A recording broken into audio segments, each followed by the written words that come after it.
लोहार की मनमानी, अकबर और बीरबल की कहानी।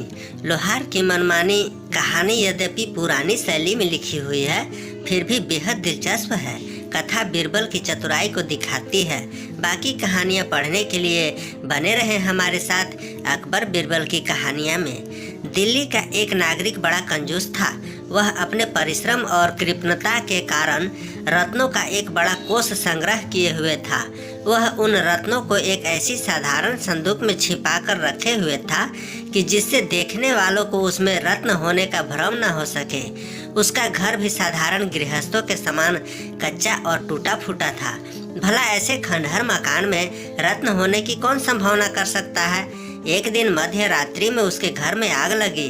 कंजूस उस आग को बुझाने की कोई तरकीब न देखकर कुछ साधारण वस्त्रों को लेकर घर से बाहर निकल आया। ये वस्त्र उनके रोजमर्रा के काम आने वाले थे। घर जलने की चिंता में बेचारा कंजूस छाती पीट पीट कर रुदन करने लगा। उसके रोने का शब्द सुन और आग की लपेटें देखकर उसके अड़ोस पड़ोस के बहुत सारे आदमी एकत्र हो गए। उन आदमियों में एक लोहार भी था। लोहार ने कंजूस को फटकारते हुए कहा, इस साधारण झोपड़े के लिए तू इतना रुदन क्यों कर रहा है? इसमें तेरा कौन सा बड़ा नुकसान हो जाएगा? बुधन बोला, भाई तू झोपड़ी जलता देखता है और मैं अपने रत्नों को जलते देख रहा हूँ। फिर तू ही बता कि क्यों न रोऊं? लोहार ने कहा, वह धन कहाँ और किस चीज में रखा हुआ है? तब बुधन उंगली से बगल की एक कोठरी में दिखलाते हुए बोला, उसी कोठरी में एक कांठ की पुरानी संदूक रखी हुई है जिसमें 7 लाख के जवाहरात बंद है। लोहार ने कहा, यदि मैं उन जवाहरातों को बाहर निकाल लाऊंगा तो अपने मनमानी जवाहरात तुझे दूंगा और बाकी मैं लूंगा। सर्वस्व जाता देख कंजूस ने उसकी बात मान ली। लोहार अग्नि से बचने की तरकीब जानता था, इसलिए उस जलती हुई आग में साहस कर कूद पड़ा और कोठरी में पहुंचकर उस संदूक को बाहर निकाल लाया। इस प्रकार पिटारी को अपनी बगल में रखकर अग्निकांड देखने लगा। थोड़ी देर बाद जब अग्नि का वेग घट गया और लोगों के हृदय में शांति आई तो पिटारी का मामला उपस्थित हुआ। जिस वक्त लोहार और कंजूस में ऐसी शर्तें तय की थी, उस समय लोहार ने एक और चालाकी की थी। उस जगह के 2 मनुष्यों को अपना गवाह बना लिया था। गवाहों के सामने ही वह पिटारी खोली गई।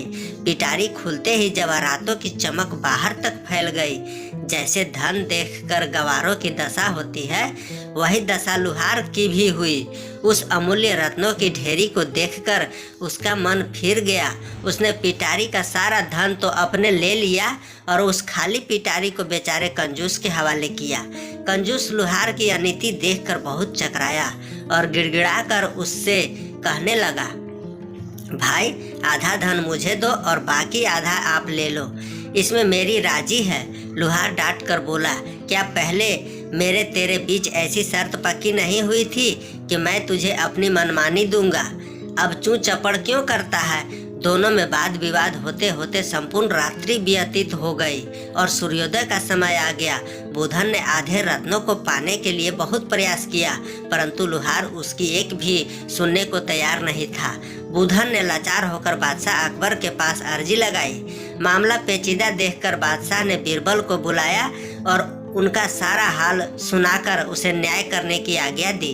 बादशाह की आज्ञा सिरोधार्य कर बीरबल ने उन दोनों से अलग अलग बयान लिया और उन बयानों के मुताबिक दोनों कागजों पर लिखकर उस पर उनके हस्ताक्षर कराए। फिर उन दोनों से बारी बारी साक्षी लेकर प्रमाणित कराया कि उनका कहना बिल्कुल सत्य है और उन्हें मान्य है। तब बीरबल ने पहले लोहार से पूछा, तुमको इसमें क्या क्या लेना मंजूर है? लोहार बोला, मेरी इच्छा जवाहरात लेने की है। बीरबल ने तुरंत निर्णय दिया, तू जवाहरात इस कंजूस को दे दे और स्वयं खाली पिटारी ले ले। यह निर्णय सुनकर लोहार ने शर्तनामे की तरफ इशारा किया। बीरबल बोला, तू पहले ही अपनी शर्तों में लिख चुका है कि मैं अपनी मनमानी दूंगा, तो तेरे मन में जवाहरात लेने का है, अतएव तेरी जुबान से ही निर्णय हो गया। अब जवाहरातों को इसे देकर आप खाली पिटारी लेकर चला जा। इस प्रकार लोहार के हाथ खाली पिटारी लगी और कंजूस तेली जवाहरातों को लेकर घर लौटा। लोहार की मनमानी उससे ही महंगी पड़ गई। दोस्तों, कैसी लगी आपको ये अकबर और बीरबल की ज्ञान और मनोरंजन से भरी कहानी। कमेंट करके ज़रूर बताइएगा और अपने दोस्तों और परिवारों के साथ शेयर करना ना भूलें ताकि वे भी इस कहानी का आनंद ले सके। धन्यवाद।